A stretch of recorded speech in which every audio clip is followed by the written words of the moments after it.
Welcome. താഹിമാനാണ്. പ്രമേഹ രോഗത്തിന് ഉപയോഗിക്കുന്ന മരുന്നുകൾ ഈ വീഡിയോ സീരീസിലെ നമ്മുടെ 8ാമത്തെ വീഡിയോ ആണ്. ആന്റി ഡയബറ്റിക്സ് ഓർ ആന്റി ഹൈപ്പർഗ്ലൈസീമിക് ഡ്രഗുകൾ ഗ്ലിഫ്ലോസിൻസ് വിഭാഗം മരുന്നുകളെ കുറിച്ചിട്ടാണ് നമ്മൾ പറയുന്നത്. ഗ്ലിഫ്ലോസിൻസ് ഓർ ഇതല്ല, പ്രധാനപ്പെട്ട പേര് SGLT2 ഇൻഹിബിറ്റേഴ്സ് ആണ്. SGLT2 inhibitors. ഈ മരുന്നുകളുടെ എല്ലാത്തിന്റെയും പേരിന്റെ അവസാനം ഗ്ലിഫ്ലോസിൻസിലാണ് അവസാനിക്കുക. സോ എല്ലാ മരുന്നുകളും ഓറൽ, വായിലൂടെ ഗുളികയായിട്ട് ഉപയോഗിക്കുന്ന മരുന്നുകളാണ്. ഗുളിക രൂപത്തിൽ വായിലൂടെ കഴിക്കുന്ന മരുന്നുകളാണ്. നമുക്ക് ആദ്യം ഈ ഗ്രൂപ്പിലെ മരുന്നുകൾ ഏതെല്ലാമാണ് പ്രധാനപ്പെട്ട മരുന്നുകൾ അല്ലെങ്കിൽ ഉപയോഗത്തിലുള്ള മരുന്നുകൾ നോക്കാം. 2012 ആദ്യത്തെ മരുന്ന് ഇറങ്ങിയത്. ആ മരുന്നിന്റെ പേര് ഡാപാഗ്ലിഫ്ലോസിൻ എന്നായിരുന്നു. ഡാപാഗ്ലിഫ്ലോസിൻസ് എന്നാണ്. ഡാപാഗ്ലിഫ്ലോസിൻ. സോ ഇതാണ് ആദ്യത്തെ മരുന്ന്. 2013 പിറകെ വന്ന കനാഗ്ലിഫ്ലോസിൻ. ഇനി ഞാൻ ജി എന്ന് മാത്രമേ എഴുത്തുള്ളൂ. കനാഗ്ലിഫ്ലോസിൻ വന്നു. സോ ഇതായിരുന്നു US FDA അംഗീകരിച്ച ആദ്യത്തെ SGLT2 ഇൻഹിബിറ്റർ ഇതായിരുന്നു. 2014 എംപാഗ്ലിഫ്ലോസിൻ വന്നു. എംപാഗ്ലിഫ്ലോസിൻ വന്നു. 2017 ER2 വന്നത്. ER2 ഗ്ലിഫ്ലോസിൻ വന്ന് 2017. 2019 ഇന്ത്യയിൽ വന്നതാണ് റിമോഗ്ലിഫ്ലോസിൻ എന്ന് പറയുന്ന മരുന്ന്. ഇപ്പൊ 2023 പുതുതായിട്ട് വന്നത് സോട്ടയാണ്. സോട്ടാഗ്ലിഫ്ലോസിൻ വന്നു. ആൻഡ് ഏറ്റവും ലേറ്റസ്റ്റ് ഇതാണ് ബെക്സാഗ്ലിഫ്ലോസിൻ ആണ് ഏറ്റവും ലേറ്റസ്റ്റ്. ഈ കാലഘട്ടത്തിൽ തന്നെ ജപ്പാനിൽ 3 മരുന്നുകൾ അവൈലബിൾ ആയിരുന്നു. 2014 തന്നെ വന്നത് ഒന്ന് ഇപ്രയാണ്. ഇപ്രാഗ്ലിഫ്ലോസിൻ വന്നു. ദെൻ ലുസിയോ ലുസിയോഗ്ലിഫ്ലോസിൻ അങ്ങനെ ഒരു മരുന്ന് വന്നു. ദെൻ ടോഫോ വന്നു. ടോഫോഗ്ലിഫ്ലോസിൻ വന്നു. ചൈനയിൽ ഈ കാലഘട്ടത്തിലുള്ളത് ഹെനയാണ്. HENA ഹെനാഗ്ലിഫ്ലോസിൻ എന്ന് പറയുന്ന മരുന്ന്. സോ ഇത്രയും ഗ്ലിഫ്ലോസിൻസ് ആണ് അപ്പോൾ ഉപയോഗത്തിലുള്ളത്. നമ്മൾ പക്ഷെ ഇതിനെ കുറിച്ചിട്ടായിരിക്കും പറയാ. ഇത് ഇന്ത്യയിലൊന്നും അവൈലബിൾ അല്ല. ഈ എല്ലാ മരുന്നുകളും ദിവസം രാവിലെയാണ്. ദിവസേന ഒരു നേരം. മിക്കവാറും എല്ലാ മരുന്നുകളും കഴിക്കുക രാവിലെ. മിക്കവാറും എല്ലാ ഭക്ഷണത്തിന് മുമ്പോ ശേഷമോ ഒക്കെ കഴിക്കാമെങ്കിലും ആവശ്യപ്പെടുന്നത് രാവിലെ ഭക്ഷണത്തിന് മുൻപ്. സോ ആഹാരത്തിന് മുൻപ്. ഇപ്പൊ ദിവസം ഒരു നേരമാണ്. ദിവസം ഒരു നേരം ഓടി എഴുതാം. ആൻഡ് ഇതിൽ SGLT2 ഏറ്റവും കൂടുതൽ സ്പെസിഫിസിറ്റി ഉള്ള മരുന്ന് ഏതാന്ന് വെച്ചാൽ ഒന്ന് എംപയാണ്. Empa and also tof. ഇതിന് രണ്ടിനുമാണ് most specificity towards SGLT2. Then sotagliflozin. ഇതിന്റെ ഒരു പ്രത്യേകത എന്താണെന്ന് വെച്ച് കഴിഞ്ഞാൽ ഇത് SGLT2ന്റെ കൂടെ തന്നെ SGLT1 അതിനെയും തടയുന്ന ഇൻഹിബിറ്റർ ആണ്. So this is A dual inhibitor മരുന്നാണ് സോട്ടാഗ്ലിഫ്ലോസിൻ എന്ന് പറയുന്നത്. ഈ ബെക്സ 2023 ഇറങ്ങിയതാണ്, പുതിയതാണ്. സോ ഇതിന്റെ ഒരു പ്രത്യേകത ഇതാണ്.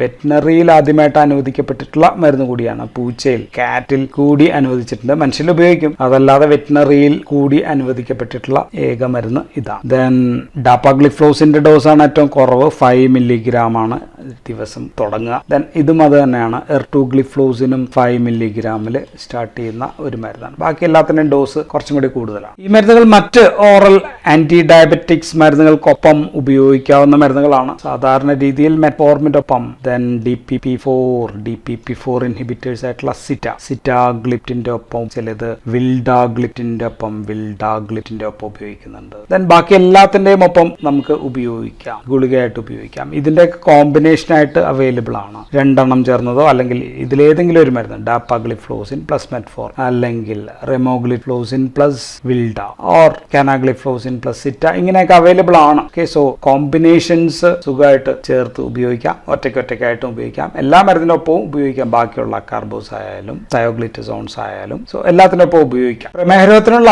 മറ്റ് മരുന്നുകളിൽ നിന്ന് ഇവയെ വ്യത്യസ്തമാക്കുന്ന ഒരു പ്രധാനപ്പെട്ട ഇവയുടെ പ്രവർത്തന രീതി എന്ന് പറയുന്നത് ഇവ പ്രവർത്തിക്കുന്നത് കിഡ്നിയിലാണ്, വൃക്കയിലാണ് ഇവ പ്രവർത്തിക്കുന്നതെന്നാണ്. ഇവിടെ മെക്കാനിസം എന്താണെന്ന് ഞാൻ പറയാം. ആൻഡ് ഇവയുടെ ഉപയോഗം, ഏറ്റവും പ്രധാനപ്പെട്ട ഉപയോഗം എന്ന് പറയുന്നത് ടൈപ്പ് 2 ഡയബറ്റിസ് മെലിറ്റസിലാണ്. ടൈപ്പ് 2 ഡയബറ്റിസ് എന്ന് വെച്ച് കഴിഞ്ഞാൽ സാധാരണ 40 വയസ്സിനൊക്കെ ശേഷം ഉണ്ടാകാവുന്ന ആ ഡയബറ്റിസ് മെലിറ്റസ് ആണ് ടൈപ്പ് 2 ഡയബറ്റിസ് മെലിറ്റസ്. ടൈപ്പ് 1ൽ നമുക്ക് ഇൻസുലിൻ ആണ് ഏറ്റവും അത്യാവശ്യം. ടൈപ്പ് 1 DM ഉപയോഗിക്കുന്നില്ല. കാരണം ഡയബറ്റിക് കീറ്റോസിസ് പോലെ ഉള്ളവ വന്നേക്കാം. സോ അതുകൊണ്ട് ടൈപ്പ് 2 ഉപയോഗം, ടൈപ്പ് 1 അല്ല. ടൈപ്പ് 1 ഉപയോഗം നിർദ്ദേശിക്കുന്നില്ല. സാധാരണ ടൈപ്പ് 2 മിക്കവാറും ആദ്യ മരുന്ന് നമുക്കറിയാം മെറ്റ്ഫോർമിൻ ആണ്. ടൈപ്പ് 2 ഉണ്ടെങ്കിൽ നമ്മൾ ആദ്യമായിട്ട് കൊടുക്കാനായിട്ട് എല്ലാ ഗൈഡ് ലൈൻസ് പ്രകാരം metformin is the first drug ആണ്. പക്ഷേ 2023 അമേരിക്കൻ ഡയബറ്റിക് അസോസിയേഷൻ, സോ ഇതാണല്ലോ ഏറ്റവും സുപ്രധാന ഒരു അസോസിയേഷൻ, ഗൈഡ് ലൈൻസ് ഒക്കെ ഇറക്കുന്ന അസോസിയേഷൻ ഇതാണ്, അമേരിക്കൻ ഡയബറ്റീസ് അസോസിയേഷൻ. ഇവരുടെ ഇതനുസരിച്ചൊരു മാറ്റമുണ്ട്. സോ ഈ ഗ്രൂപ്പ് നമ്മൾ ഈ പറയുന്ന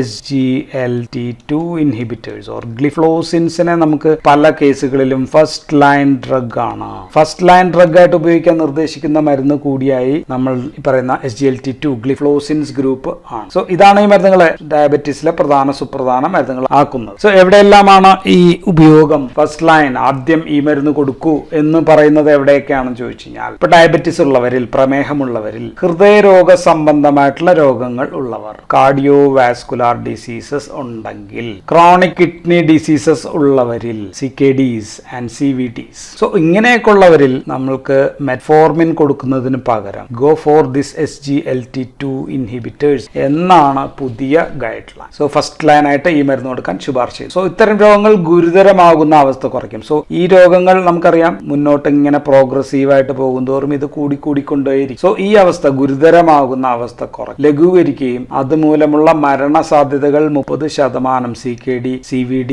ഹാർട്ട് ഫെയിലിയർ ഒക്കെ ഉള്ള ആൾക്കാരിൽ 30% മരണസാധ്യത കുറയ്ക്കുന്നു. സോ ഇത്തരം രോഗങ്ങൾ ഉള്ളവരിലും ഇത്തരം രോഗങ്ങൾ വരാൻ സാധ്യതയുള്ള ഹൈ റിസ്ക് ഉള്ള ആൾക്കാർ, അങ്ങനെയുള്ള ആൾക്കാരിലാണ് SGLT2 നിങ്ങൾക്ക് ആദ്യം മരുന്നായിട്ട് കൊടുക്കുക. അല്ലെങ്കിൽ മെറ്റ്ഫോർമിൻ കൊടുത്തുകൊണ്ടിരിക്കുകയാണെങ്കിൽ you can add SGLT2 inhibitors കൊടുക്കാം. Then atherosclerotic cardiovascular diseases, HF ഞാൻ പ്രത്യേകം എഴുതാം, heart failure, HF or CHF, okay, risk of CHF അങ്ങനെയുള്ള ആൾക്കാർ, then MI, angina, then CKD. So ഇങ്ങനെയുള്ള വരാൻ സാധ്യതയുള്ളവർ, സോ ഇതുള്ളവരിലും ഹൈ റിസ്ക് ഉള്ളവർ ആദ്യ ഗ്രൂപ്പ് മരുന്നായിട്ട് ഈ മരുന്നിന് മുൻഗണന നൽകണം എന്നാണ് ഇപ്പോഴത്തെ ശുപാർശ. സോ പല മരുന്നുകൾക്കും ഈ GFR റേറ്റ് അനുസരിച്ചിട്ടാണ് ഈ മരുന്നുകൾ കൊടുക്കുക. എങ്കിലും ഇപ്പൊ അത് റെഡ്യൂസ് ചെയ്തിട്ട് ചിലതിനൊക്കെ 20 GFR വരെയുള്ളതിന് കൊടുക്കാം. എങ്കിലും ഒരു ഇതനുസരിച്ച് 45 to 30 ഇത്രയൊക്കെ GFR ഉണ്ടെങ്കിൽ ഈ മരുന്നുകൾ കൊടുക്കാം. അതിൽ താഴെയാണെങ്കിൽ സേഫ് അല്ല എന്നാണ് നമ്മുടെ ഒരു ധാരണ. ഓക്കെ, സോ ഈ മരുന്നുകൾക്കൊപ്പം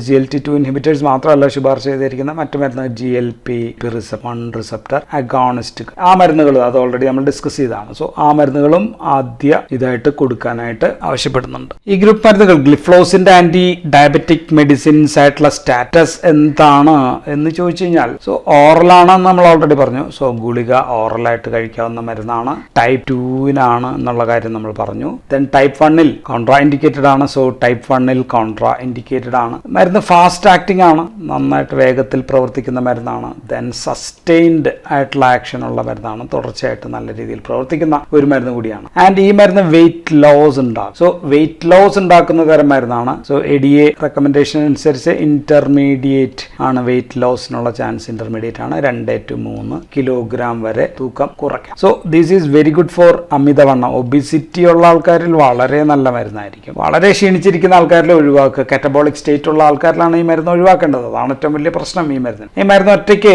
ഹൈപ്പോഗ്ലൈസീമിയ ഉണ്ടാക്കുമെന്ന് വെച്ച് കഴിഞ്ഞാൽ നോ, ഹൈപ്പോഗ്ലൈസീമിയ ഉണ്ടാക്കുന്നില്ല. എന്ന് വെച്ചാൽ ബ്ലഡ് ഷുഗർ ലെവൽ വളരെയധികം താഴ്ന്നിട്ടുണ്ടാകുന്ന പ്രശ്നങ്ങൾ ഒന്നും തന്നെ ഈ മരുന്നുകളില്ല. പക്ഷെ മറ്റ് ഇൻസുലിൻ, സൾഫോണാലുറിയാസ്, മെഗ്ലിറ്റനൈഡ്സ് ഒക്കെ കൊടുത്തു കഴിഞ്ഞാൽ ഹൈപ്പോഗ്ലൈസീമിയ ഉണ്ടാക്കാം. മറ്റെല്ലാ മരുന്നുകളെയും പോലെ ഇവ ഹൈപ്പോഗ്ലൈസീമിയ ബിക്കോസ് ഷുഗർ ലെവൽ താഴ്ത്തുന്നതുകൊണ്ട് ഉണ്ടാക്കാം. ഇനി ഈ മരുന്നുകളുടെ മറ്റൊരു പ്രധാനപ്പെട്ട ഉപയോഗം ഞാൻ ഓൾറെഡി പറഞ്ഞതാണ്. ഹാർട്ട് ഫെയിലിയറിൽ, ഡയബറ്റിസ് മൂലം ഉള്ള ഹാർട്ട് ഫെയിലിയർ അല്ലെങ്കിൽ ഉള്ള ഹാർട്ട് ഫെയിലിയറിൽ പല മരുന്നുകളും ഉപയോഗാനുമതി ഉണ്ട്. സോ പല മരുന്നുകൾക്കും അതിനുള്ള പ്രത്യേക ഉപയോഗാനുമതി കൂടിയുണ്ട് ഹാർട്ട് ഫെയിലിയറിന് ഉപയോഗിക്കാനായിട്ട്, ഹാർട്ട് ഫെയിലിയർ കുറയ്ക്കാൻ. കാരണം ഈ മരുന്ന് സോഡിയം ലോസ് ഉണ്ടാക്കും, സോഡിയം ശരീരത്തിൽ നിന്ന് നഷ്ടപ്പെടുത്തും. സോഡിയം ലോസ് ഉണ്ടാക്കുമ്പോൾ എന്ത് പറ്റും? Diuresis. So because of this diuresis, നമുക്കറിയാം ഹാർട്ട് ഫെയിലിയറിന് നമ്മൾ ഉപയോഗിക്കുക ഡയൂററ്റിക്സ് മരുന്നുകളാണ്. സോ ഇത് ഡയൂറസിസ് ഉണ്ടാക്കും, മൂത്രം കൂടുതൽ പോകാൻ കാരണമാകും. സോ ചെറുതായിട്ട് ബിപിയും കുറയ്ക്കും. So it can reduce the blood pressure, ഒരു 2 to 3 millimeter ഓഫ് മെർക്കുറി ഒക്കെ കുറയ്ക്കാം. Then NAFLD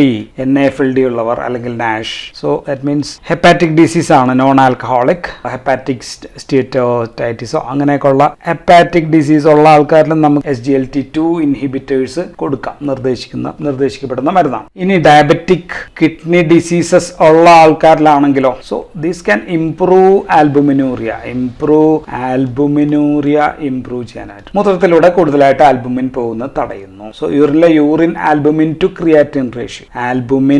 creatine ratio improve ചെയ്യുന്നുള്ള മരുന്ന് കൂടിയാണ്. സോ അതുകൊണ്ട് it can slow down or reduce the ESRDയിലേക്ക് പോകുന്ന അവസ്ഥ കുറയ്ക്കാൻ അല്ലെങ്കിൽ സ്ലോ സ്ലോ ഡൗൺ ചെയ്യാൻ പറ്റുന്നുണ്ട്. സോ നോർമൽ GFR ഉള്ള ആൾക്കാരിൽ ഇറ്റ് ഈസ് ഓക്കെ, ഈ മരുന്ന് കൊടുക്കുന്നതിന് ഒരു തടസ്സവും നല്ലതാണ്. പക്ഷെ വളരെ കുറഞ്ഞ, ഞാൻ ഓൾറെഡി പറഞ്ഞാണ്, വളരെ കുറഞ്ഞ GFR ഉള്ള ആൾക്കാരിൽ ഈ മരുന്ന് സൂക്ഷിച്ച് ഉപയോഗിക്കുക. 45-30 ഓക്കെ. ചില മരുന്നുകൾ 20 വരെ ഉപയോഗിക്കാം എന്നും പറയുന്നുണ്ട്. എങ്കിലും good renal protection. So all together this drug offers good renal protection. കിഡ്നിയെ പ്രൊട്ടക്ട് ചെയ്യുന്ന ഒരു മരുന്നായിട്ടാണ്, ഇൻ ലോങ് ടേം ആണ് ഞാൻ പറയുന്നത്. ലോങ് ടേമിൽ തുടർച്ചയായിട്ട് ഉപയോഗിച്ച് കഴിഞ്ഞാൽ this drug is A good renal protection. So അതുകൊണ്ടാണ് നമ്മൾ ഈ കണ്ടീഷനിൽ CKD-യിലൊക്കെ ഉപയോഗിക്കാനായിട്ട് ഫസ്റ്റ് ലൈനായിട്ട് കൊടുക്കാനായിട്ട് പറയും. സോ കിഡ്നി ഫെയിലിയർ തടയുമ്പോഴത്തേക്കും കാർഡിയോവാസ്കുലാർ ഡെത്ത് കുറയുന്നുണ്ട്, കാർഡിയോവാസ്കുലാർ ഹോസ്പിറ്റലൈസേഷൻ കുറയുന്നുണ്ട്, HF ഹോസ്പിറ്റലൈസേഷൻ, HF ഡെത്ത് അങ്ങനെയൊക്കെയുള്ളത് 30% ഈ മരുന്ന് തുടർച്ചയായിട്ട് ഉപയോഗിച്ചാൽ കുറയും എന്ന് കണ്ടതുകൊണ്ടാണ് നമ്മൾ പറയുന്നത് ടൈപ്പ് 2 ഡയബറ്റീസ് മെലിറ്റസിൽ if there is CVD, CKD പോലെയുള്ള പ്രശ്നങ്ങൾ ഉണ്ടെങ്കിൽ ഗോ ഫോർ SGLT2 ഇൻഹിബിറ്റേഴ്സ്. അപ്പോൾ ഇനി നമുക്ക് പറയേണ്ടത് ഇവ എങ്ങനെ പ്രവർത്തിക്കുന്നു എന്നുള്ള കാര്യമാണ് നമുക്ക് ഇനി പറയേണ്ടത്. സോ അത് നമ്മൾ ഓൾറെഡി പറഞ്ഞു, കിഡ്നിയിലാണ് ഇവയുടെ പ്രവർത്തനം എന്ന് നമ്മൾ പറഞ്ഞു. ഓക്കെ, കിഡ്നിയുടെ ഇപ്പോൾ നെഫ്രോൺ ആണ് ഞാൻ വരച്ചത്. സോ ഇവ പ്രവർത്തിക്കുന്നത് കിഡ്നിയിലെ നെഫ്രോണിലാണ്. നെഫ്രോൺ നമ്മൾ വരച്ചു. നെഫ്രോണിലെ ഇവിടെ ആദ്യ ഭാഗത്ത്, ഇവിടെ ആദ്യ ഭാഗത്ത് നമ്മൾ പറയാം പ്രോക്സിമൽ കൺവല്യൂട്ടഡ് ട്യൂബ്യൂൾ എന്നാണ്. സോ പ്രോക്സിമൽ കൺവല്യൂട്ടഡ് ട്യൂബ്യൂളിൽ ഇവിടെ ഒരു സെൽ, ഈ ഒരു സെൽ ഞാൻ എടുത്ത് വലുതായിട്ട് വരയ്ക്കാം. ബ്രഷ് ബോർഡർ സെൽ ഉള്ള സെല്ലാണ്. ഇറ്റ്സ് എ പ്രോക്സിമൽ കൺവല്യൂട്ടഡ് ട്യൂബ്യൂളിന്റെ സെല്ലാണ്. ഇവിടെ ലൂമൻ, ഇതിലൂടെയാണ്. സോ ഇവിടെ അരിച്ചിറങ്ങുന്നുണ്ട്, ഗ്ലൂക്കോസ് അരിച്ചിറങ്ങുന്നുണ്ട്, സോഡിയം എല്ലാം ബ്ലഡിലെ എല്ലാം ഇവിടെ അരിച്ചിറങ്ങുന്നു. ഇവിടെ കൂടി ഇങ്ങനെ പോകുന്നു. സോ ഇവിടെ തിരിച്ചെടുക്കണം. സോ നെഫ്രോണിന്റെ ആദ്യ ഭാഗത്ത് ഈ പ്രോക്സിമൽ കൺവല്യൂട്ടഡ് ട്യൂബ്യൂളിൽ ഇവിടെ SGLT2. സോ ഇവിടെ ഒരു ട്രാൻസ്പോർട്ടർ ഉണ്ട്. ഈ ട്രാൻസ്പോർട്ടറിന്റെ പേരാണ് SGLT2. എന്താണ് SGLT2 എന്ന് വെച്ച് കഴിഞ്ഞാൽ S ഫോർ സോഡിയം ആണ്, G ഫോർ ഗ്ലൂക്കോസ് ആണ്, ആൻഡ് ട്രാൻസ്പോർട്ടർ കോ ട്രാൻസ്പോർട്ടർ ആണ് SGLT2. സോ ബ്ലഡിൽ നിന്ന് ഫിൽട്ടർ ചെയ്ത് വരുന്ന ഗ്ലൂക്കോസ് ഇത് സാധാരണ ഏറ്റവും കൂടുതൽ റീഅബ്സോർബ് ചെയ്യുന്ന ഇവിടെ വെച്ചിട്ട് 90% റീഅബ്സോർബ് ചെയ്യുന്നത് SGLT2 മൂലമാണ്. ദെൻ കുറച്ച് SGLT1 മൂലം ഒരു 10% ഉണ്ടാകാം. സോ 90% കൂടുതൽ റീഅബ്സോർബ് ചെയ്യുന്ന SGLT2 വഴി. SGLT2 ഞാൻ പറഞ്ഞു it's A sodium glucose co transporter. So it's A secondary active transporter ആണ്,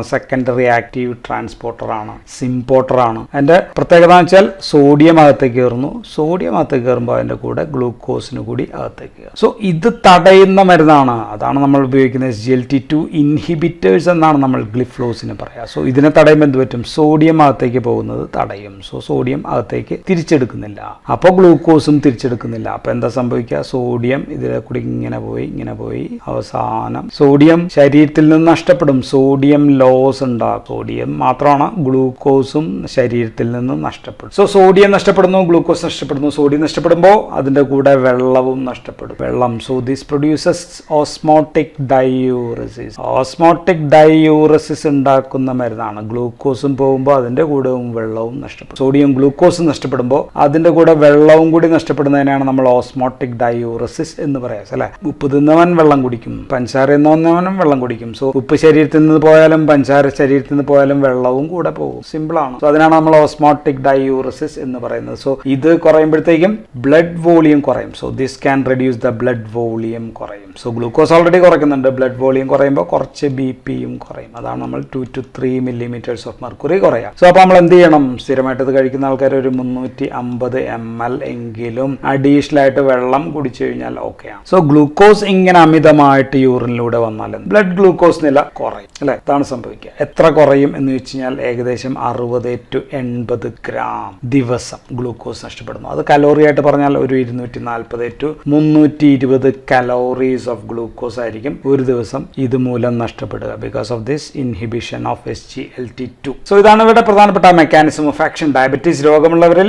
സാധാരണ ഇതിലും കവിഞ്ഞ് SGLT2 ഉണ്ടായിരിക്കും. സോ ഡയബറ്റീസ് രോഗമുള്ളവരിൽ എന്തായിരിക്കും? നമുക്ക് എല്ലാവർക്കും ഉണ്ട് SGLT2 ഇവിടെ അല്ലെ. ഡയബറ്റീസ് ഉള്ള ആൾക്കാരിൽ ഇവിടെ ഒരുപാട് SGLT2 ആണ്. സാധാരണയിലും കവിഞ്ഞ് SGLT2 ഉണ്ട്. അതുകൊണ്ടാണ് ഗ്ലൂക്കോസ് കൂടുതലായിട്ട് റീഅബ്സോർബ് ചെയ്തിട്ട് ബ്ലഡ് ഷുഗർ ലെവൽ കൂടുന്നത്. സോ ഇങ്ങനെ സാധാരണ കവിഞ്ഞുണ്ടാവുന്നതിനെ നമ്മൾ എന്താ വിളിക്കുക, അപ്പ് റെഗുലേഷൻ എന്നാണ്. അപ്പ് റെഗുലേഷൻ ഓഫ് SGLT2 ആണ് ഉള്ളത് ആർക്ക്, ഇൻ പ്രമേഹ രോഗികളിൽ SGLT2ന്റെ ട്രാൻസ്പോർട്ടറിന്റെ അളവ് കൂടുതലാണ്, അതിനെ നമ്മൾ അപ്പ് റെഗുലേഷൻ എന്നാണ് പറയാം. സോ അപ്പ് റെഗുലേറ്റഡ് ആയിട്ടുള്ള സാധാരണ ആയിട്ടുള്ള SGLT2നെ എല്ലാം തടയുമ്പോഴത്തേക്കും ഗ്ലൂക്കോസ് തിരിച്ചെടുക്കൽ തടയും. സോ അങ്ങനെയാണ് ഡയബറ്റിസിൽ ഗുണമുള്ളത്. സോഡിയവും തിരിച്ചെടുക്കുന്നത് തടയുന്നു. സോ സോഡിയം നഷ്ടപ്പെടുന്നത് മൂലം യൂറിൻ കൂടുതലായിട്ട് പോകുന്നുണ്ട്. യൂറിൻ കൂടുതലായിട്ട് പോകുമ്പോഴത്തേക്കും അതാണ് ഹേർട്ട് ഫെയിലിയറിന് ഗുണകരമാവുന്നത്. ഹേർട്ട് ഫെയിലിയറിനും ഗുണകരമാവുന്നത് ഈ കാരണങ്ങൾ കൊണ്ടാണ്. So that's why we advise to use in cardiovascular diseases. ഇനി നമുക്ക് സൈഡ് എഫക്ട്സ് ആണ് പറയേണ്ടത്, adverse effects and side effects of the drug. So അതിന്റെ കൂടെ ഞാൻ പ്രിക്കോഷൻസ് കൂടി പറയാം. പണ്ട് മരുന്നൊക്കെ ഇറങ്ങിയ കാലത്ത് കുറച്ച് പേടിയൊക്കെ ഉണ്ടായിരുന്നു ഈ മരുന്നിനെ കുറിച്ചിട്ട്, പല പ്രശ്നങ്ങളും ഉണ്ടാക്കും എന്നുള്ളത്. സോ ഒന്ന്, നമുക്ക് സോഡിയം മൂത്രത്തിലൂടെ നഷ്ടപ്പെടുന്നത് മൂലം വെള്ളം നഷ്ടപ്പെടുന്നു പറഞ്ഞു, അപ്പോൾ ഡൈയൂറിസിസ് ഉണ്ടാക്കുന്നു എന്ന് നമ്മൾ പറഞ്ഞു. സോ അതുകൊണ്ട് എന്തായിരിക്കും, പോളിയൂറിയ, ഒരുപാട് മൂത്രം കൂടുതലായിട്ട് പോകും. സോ ഇടയ്ക്കിടയ്ക്ക് മൂത്രം ഒഴിക്കാനായിട്ട് തോന്നും. ഓക്കെ, അപ്പോൾ എന്ത് ചെയ്യുക, നമ്മൾ വെള്ളം കുടിക്കുക. ഒരു 350 to 400 ml വെള്ളം ദിവസം എക്സ്ട്രാ ആയിട്ട് കുടിച്ചു കഴിഞ്ഞാൽ പല പ്രശ്നങ്ങളും നമുക്ക് കുറയ്ക്കാനായിട്ട് പറ്റും. വെള്ളം നഷ്ടപ്പെടുന്നത് മൂലം ഇപ്പോൾ ഡീഹൈഡ്രേഷനോ അല്ലെങ്കിൽ ഡയബറ്റിക് കീറ്റോഅസിഡോസിസ് അങ്ങനെയൊക്കെയുള്ള ഉണ്ടാകാൻ ചാൻസ് ഉള്ള ആൾക്കാരിലൊക്കെ ഇതാണ് ഒരു പ്രശ്നം, വെള്ളം നഷ്ടപ്പെടുന്നത് മൂലമാണ്. സോ അത് നമുക്ക് കുറയ്ക്കാം. സോ ഇതോടനുബന്ധിച്ച് BP കുറച്ച് കുറയാം. അത് BP ഉള്ളവരിൽ അല്ലെങ്കിൽ ഹൃദയ സംബന്ധമായിട്ടുള്ള രോഗമുള്ളവരിൽ കുറച്ച് ഗുണകരമാകും. സോ ഒന്ന് ഡയൂറിസിസ് ആണ് സൈഡ് എഫക്ട്, പോളിയൂറിയ ആണ്. സോഡിയം കൂടുതൽ നഷ്ടപ്പെടുന്നു, അതിന്റെ കൂടെ തന്നെ പൊട്ടാസ്യം കുറച്ച് പിടിച്ചു വെക്കാൻ കൂടി പറ്റും. പൊട്ടാസ്യം പിടിച്ചു വെക്കുമ്പോൾ ഹൈപ്പർ കലീമിയ ഉണ്ടാകാം, ബ്ലഡിനകത്ത് കുറച്ച് പൊട്ടാസ്യം കൂടുതൽ ഉണ്ടാക്കാം. സോ പൊട്ടാസ്യം ലെവൽ ഇടക്കിടക്ക് ശ്രദ്ധിച്ചുകൊണ്ടിരിക്കുക. ഓക്കെ, 3 മാസത്തിനിടയ്ക്കെങ്കിലും പൊട്ടാസ്യം ലെവൽ ശ്രദ്ധിക്കുക. പൊട്ടാസ്യം ലെവൽ വർദ്ധിപ്പിക്കുന്ന മറ്റ് മരുന്നുകൾ, ഉദാഹരണം തയാസൈഡ് ഡയൂറിറ്റിക്സ്, ഫ്രൂസിമൈഡ് പോലെയുള്ള ഡയൂറിറ്റിക്സ് അല്ലെങ്കിൽ AC ഇൻഹിബിറ്റേഴ്സ്, ARB അങ്ങനെയൊക്കെയുള്ള മരുന്നുകൾ ഒന്ന് കരുതലോടെ ഉപയോഗിക്കുക. NSAIDs ഇങ്ങനെയൊക്കെയുള്ള മരുന്നുകൾ കരുതലോടെ ഉപയോഗിക്കുക. അപ്പോൾ അതൊരു ഡ്രഗ് ഇന്ററാക്ഷൻ കൂടിയാണ്, ഞാൻ അതും കൂടി പറഞ്ഞു. ഇനി ഗ്ലൂക്കോസ് നഷ്ടപ്പെടുന്നത് മൂലം മൂത്രത്തിൽ രണ്ടാമത്തെ പ്രശ്നം, ഗ്ലൂക്കോസ് അമിതമായിട്ട് നഷ്ടപ്പെടുന്നത് മൂലം. ഗ്ലൂക്കോസ് മൂത്രത്തിൽ അമിതമായിട്ട് വരുമ്പോൾ ഉണ്ടാകും അല്ല, യൂറിനിൽ ഒരുപാട് ഗ്ലൂക്കോസ് വരുമ്പോഴത്തേക്കും യൂറിനറി ട്രാക്ട് ഇൻഫെക്ഷൻസ് ഉണ്ടാകാം. സോ അങ്ങനെ ഒരു ചാൻസ് ആണ് പിന്നെ ഉണ്ടായിട്ടുള്ള പ്രധാനമായിട്ടുള്ള ഒരു കൺസേൺ, അത് കൂടുതലാണ് എന്നുള്ള പ്രശ്നം. പക്ഷേ സാധാരണ നമ്മൾ ഇന്ത്യയിലൊക്കെ വെറ്റ് ഹൈജീൻ ആണ് നമ്മൾ പ്രാക്ടീസ് ചെയ്യുന്നത്. സോ ഇന്ത്യക്കാരിൽ മൂത്രമൊഴിച്ചിട്ട് കഴുകുകയും അങ്ങനെയൊക്കെ ചെയ്യുന്ന ആൾക്കാരിൽ ഇത്തരം സാധ്യതകൾ വളരെയധികം കുറവാണ്. സോ ഡ്രൈ ഹൈജീൻ ചെയ്യുന്ന ആൾക്കാരിൽ ചിലപ്പോൾ ഇത് കൂടുതലാകും. എങ്കിൽ തന്നെയും കൂടുതലായിട്ട് ഫീമെയിൽസിൽ കൂടുതലായിട്ട് ഫംഗൽ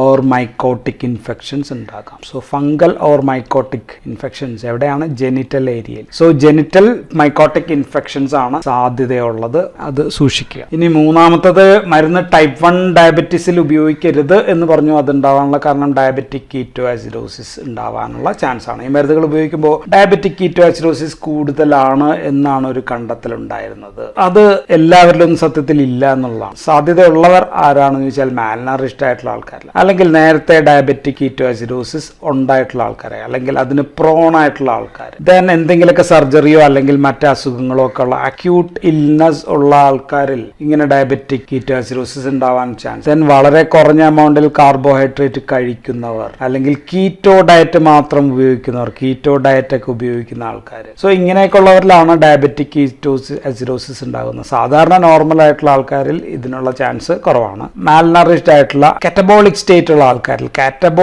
ഉള്ള ആൾക്കാരിൽ കഴിയുന്നതും ഒഴിവാക്കുക എന്നുള്ളതാണ് ഇതിന് ചെയ്യാം. സോ ഡയറ്റ് ചേഞ്ച് ഒക്കെ ചെയ്യുന്ന ആൾക്കാർ സൂക്ഷിക്കുക. ഡയറ്റ് മിക്കവാറും പല ആൾക്കാരും, പ്രമേഹ രോഗികൾ പല എക്സ്പെരിമെന്റ് ചെയ്യുന്ന ഒരുപാട് രോഗികളുണ്ട്, കീറ്റോ ഡയറ്റിലേക്കൊക്കെ പോകുന്ന ആൾക്കാരുണ്ട്. അവരൊക്കെ ഈ മരുന്ന് കഴിക്കുകയാണെങ്കിൽ ആ മരുന്നോടെ നിർത്തിയിട്ട് വേണം അതിനകത്തേക്കൊക്കെ പോകാനോ ചെയ്യാനോ. എന്തായാലും മാൽ ന്യൂട്രീഷൻ ആയിട്ടുള്ള, കലോറി റിഡക്ഷൻ ഉള്ള, ഇൻസുലിൻ കുറഞ്ഞ ആൾക്കാരിലും ഇത് ഉപയോഗിക്കരുത്. ഇൻസുലിൻ അത്യാവശ്യം ശരീരത്തിൽ വേണം ഈ മരുന്ന് ഉപയോഗിക്കും. റിഡക്ഷൻ ആയിട്ടുള്ള, ഫ്ലൂയിഡ് റെസ്ട്രിക്റ്റഡ് ആയിട്ടുള്ള, ഇൻസുലിൻ ഡീഹൈഡ് ഉള്ള ആൾക്കാർ, ഇൻസുലിൻ കുറച്ച് ഉപയോഗിക്കുന്ന ആൾക്കാർ, ഡീഹൈഡ്രേറ്റഡ് മറ്റെന്തെങ്കിലും രീതിയിൽ വരുന്ന ആൾക്കാർ. സോ അങ്ങനെ അല്ലാത്ത ആൾക്കാരിലൊന്നും DKA ചാൻസ് ഇല്ല. എങ്കിലും theoretically the drug can cos DKA എന്ന് പറഞ്ഞു. ഇനി നാലാമത്തത്, മരുന്ന് ലോങ് ടേം കിഡ്നി രോഗമുള്ളവരിൽ നന്നാണ്, അത് കുറയ്ക്കാൻ സഹായിക്കുന്നു എന്നാണ് നമ്മൾ പറഞ്ഞത്. ലോങ് ടേം കിഡ്നി ഡിസീസ് ഉണ്ടെങ്കിൽ ഈ മരുന്ന് അത് കുറയ്ക്കും. മരുന്ന് അതിനുവേണ്ടി ഉപയോഗിക്കാനാണല്ലോ നമ്മൾ ആവശ്യപ്പെടുന്നത്. പക്ഷേ this drug acute kidney diseases ഉള്ളവരിൽ ഇത് ഒഴിവാക്കണം. എസ്പെഷ്യലി ഞാൻ ഓൾറെഡി പറഞ്ഞ കാര്യങ്ങളാണ്. GFR ഒരു 30, 45 to 30 ഒക്കെ ആണെങ്കിൽ, അതിൽ താഴെയാണെങ്കിൽ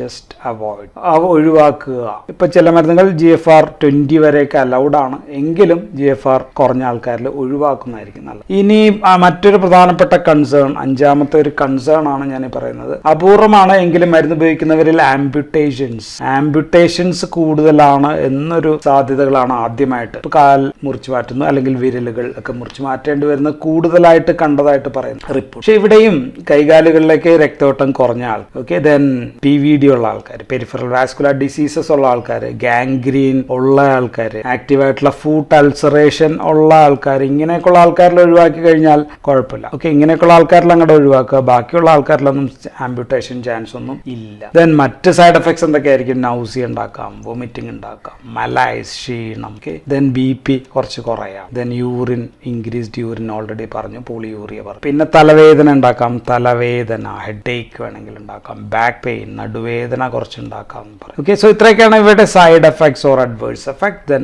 ആൽക്കഹോൾ, മദ്യം കഴിക്കുന്ന ആൾക്കാരിൽ ഇത് ഒഴിവാക്കുക. സോ മദ്യപാനികളിൽ ഈ മരുന്നുകൾ ഒഴിവാക്കുന്നതായിരിക്കും നല്ലത്. ഇനി മറ്റൊരു കൺസേൺ കൂടി ഞാൻ പറയാൻ വിട്ടുപോയി, 6ാമത്തെ കൺസേൺ ആയിട്ട് എഴുതാം. ഇത് ജനറൽ സൈഡ് എഫക്റ്റ് ആയിട്ട് എഴുതാം. സോ മറ്റൊരു പ്രധാനപ്പെട്ട പ്രശ്നം ശ്രദ്ധിച്ചത്, ഈ മരുന്ന് കാൽഷ്യം ലോസ് ഉണ്ടാക്കാം. കാൽഷ്യം ലോസ് ഉണ്ടാക്കുന്നു എന്നുള്ളതാണ്. സോ കാൽഷ്യം കുറയുമ്പോഴത്തേക്കും എന്തുണ്ടാകും? PTH, പാരാത്തോർമോൺ കൂടുതലായിട്ട് ശരീരം ഉണ്ടാക്കും. സോ അത് ബോൺ മിനറൽ ഡെൻസിറ്റി കുറയ്ക്കും. ഓക്കെ, അപ്പോൾ ഫ്രാക്ചർ ഉണ്ടാകും. സോ ഇതാണ് ഒരു കൺസേൺ. പക്ഷേ തെളിവുകളൊന്നുമില്ല ഓസ്റ്റിയോപോറോസിസ് ഉണ്ടാക്കുന്നു എന്നുള്ളതിന് ഇപ്പോൾ തെളിവുകളൊന്നുമില്ല. ഫോൾ അല്ലെങ്കിൽ അങ്ങനെയൊക്കെ ഉണ്ടായിട്ടുള്ള ഓസ്റ്റിയോപോറോസിസ് ഒക്കെ പരിശോധിച്ചപ്പോൾ ഇത് മൂലമാവാനുള്ള ചാൻസ് കുറവാണെന്നാണ് കണ്ടെത്തി. എങ്കിലും ഓസ്റ്റിയോപോറോസിസ് ഉള്ള ആൾക്കാരിൽ ഈ മരുന്ന് ഒഴിവാക്കുക. അങ്ങനെയുള്ള ചാൻസ് ഉള്ള ആൾക്കാരിൽ ഈ മരുന്നുകൾ ഒഴിവാക്കുക എന്നുള്ളതാണ് നമുക്ക് ചെയ്യാൻ പറ്റുക. സോ ഓസ്റ്റിയോപോറോസിസ് മരുന്നുണ്ടാക്കുന്നതായിട്ടുള്ള ചാൻസ് ഒക്കെ കുറവാണ്, പക്ഷെ ഉള്ള ആൾക്കാരിൽ കുറയ്ക്കാം. ദെൻ മറ്റൊരു ദോഷഫലം കൂടി പറഞ്ഞേക്കാം, മരുന്നുകൾ വളരെ കുറഞ്ഞ തോതിൽ LDL കൊളസ്ട്രോൾ കൂട്ടും. അത് ഞാൻ പറയാൻ മറന്നുപോയി, LDL കൊളസ്ട്രോളിന്റെ എമൗണ്ട്. സോ കൊളസ്ട്രോളിന്റെ എമൗണ്ട് കൂട്ടാൻ ചാൻസ് ഉണ്ട്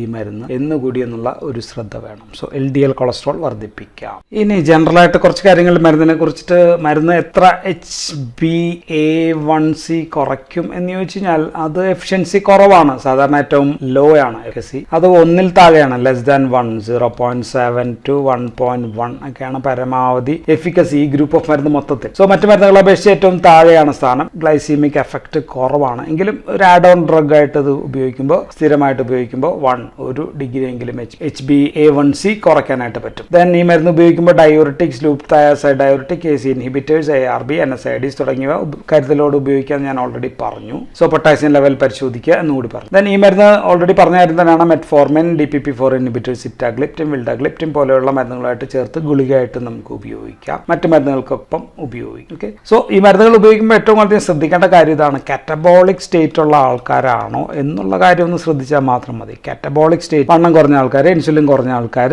ഇങ്ങനെയൊക്കെ ഉള്ള ആൾക്കാരാണെങ്കിൽ മരുന്ന് കഴിയുന്നത് ഒഴിവാക്കുക. നോർമൽ ആയിട്ടുള്ള ആൾക്കാരാണ്, ഒബീസ് ആയിട്ടുള്ള ആൾക്കാരാണ്. സോ ഈ രണ്ടാൾക്കാരിലും ഇതായിരിക്കുമല്ലോ മിക്കവാറും ക്ലിനിക്സിൽ ഡയബറ്റീസ് ആയിട്ട് വരുന്ന ആൾക്കാരിൽ മിക്കവാറും 70% ഇതൊക്കെ തന്നെ ആയിരിക്കും, ഇത് കുറവായിരിക്കും. സോ ഇങ്ങനെയുള്ള ആൾക്കാരിലൊന്നും പ്രശ്നമില്ല. ഈ കാറ്റബോളിക് സ്റ്റേറ്റിലുള്ള ആൾക്കാരിൽ മരുന്നൊന്ന് സൂക്ഷിച്ച് ഉപയോഗിച്ച് കഴിഞ്ഞാൽ ഒരുപാട് പ്രശ്നങ്ങൾ, കോംപ്ലിക്കേഷൻസ് കുറയ്ക്കാനായിട്ട് പറ്റും. നമുക്ക് ഓരോ മരുന്ന് നോക്കാം. ഡാപ്പാഗ്ലിഫോസിന്റെ ഡോസ് സാധാരണ 5 മില്ലിഗ്രാം. ഡാപ്പയെ പറ്റിയാണ് ഞാൻ പറയുന്നത്. 5 മില്ലിഗ്രാം ഓടിയാണ്, പരമാവധി 10 മില്ലിഗ്രാം ദിവസം ഓടി ആണ് കഴിക്കുക. കനാഗ്ലിഫോസിൻ 100 മില്ലിഗ്രാം ഓടിയാണ് സാധാരണ കഴിക്കുക, പരമാവധി കഴിക്കുക 300 മില്ലിഗ്രാം ഓടി. ഈ കനാഗ്ലിഫോസിന്റെ ഒരു പ്രത്യേകത, അത് CYP3A4 അതുമായിട്ട് ബന്ധപ്പെട്ടുള്ള ഇന്ററാക്ഷൻസ് ഉണ്ടാക്കാം. സോ എൻസൈം ഇൻഡ്യൂസേഴ്സ് ഏതൊക്കെയാണ്? റിഫാംബസിനോ, ഫെനിറ്റോയിനോ, അങ്ങനെയൊക്കെയുള്ള മരുന്നുകൾ കഴിക്കുമ്പോഴത്തേക്കും ഈ മരുന്ന് പരമാവധി 300 മില്ലിഗ്രാം കൊടുക്കേണ്ടി വരും. 100 മില്ലിഗ്രാം പോരാതെ വരും. ദെൻ എംപാഗ്ലിഫോസിന്റെ ഡോസ് 10 മില്ലിഗ്രാം ഓടിയാണ്, സാധാരണ 25 മില്ലിഗ്രാം ഓടി വരെ, ചിലപ്പോഴെങ്കിലും 50 മില്ലിഗ്രാം. എർട്ടു ആണെങ്കിൽ 5 മില്ലിഗ്രാം ഓടി, ഇതാണ് ദിവസേന. റിമോ ഗ്ലിഫോസിൻ ഇത് സാധാരണ 100 മില്ലിഗ്രാം ഓടിയാണ്. ഇന്ത്യയിൽ ഇത് ഇറക്കിയത് NISH, NIFLD അതിനൊക്കെ ഉപയോഗിക്കാൻ വേണ്ടിയിട്ടാണ് ഇത് അധികം ഇറക്കിയിരിക്കുന്നത്. ദെൻ സോട്ട ഇത് അതിൽ കൂടുതൽ ഡോസിൽ ഉപയോഗിക്കാം കേട്ടോ, 300 ഒക്കെ തോതിൽ ഉപയോഗിക്കാം. സോട്ട 200 മില്ലിഗ്രാം ഓടിയാണ്, പരമാവധി 400 മില്ലിഗ്രാം ഓടി വരെ ഉപയോഗിക്കാം. പുതിയ മരുന്ന് ഞാൻ പറഞ്ഞു ബെക്സാഗ്ലിഫ്ലോസിൻ ആണ്. ബെക്സ 20 മില്ലിഗ്രാം ആണ് ദിവസം. ഓക്കെ, ഇത് വെറ്റിനറി പൂച്ചയിൽ ഉപയോഗിക്കാമെന്ന് ഞാൻ പറഞ്ഞു. സോ ഈ മരുന്നുകൾ പലതും, ഈ മരുന്നുകളിൽ തന്നെ എല്ലാം തന്നെ നമുക്ക് ഹേർട്ട് ഫെയിലിയറിലും ഉപയോഗിക്കുന്നുണ്ട്. ഡയബറ്റീസിൽ മാത്രമല്ല, diabetes with heart failure or heart ഫെയിലിയറിൽ ഇജക്ഷൻ ഫ്രാക്ഷൻ കുറഞ്ഞ ആൾക്കാരിൽ അത് വർദ്ധിപ്പിക്കാനും. സോ ഹേർട്ട് ഫെയിലിയറിന് കൂടി ഉപയോഗിക്കാവുന്ന ഒരു മരുന്നാണ്. So this all about gliflozins for SGLT2 inhibitors group of drugs. So thank you for watching.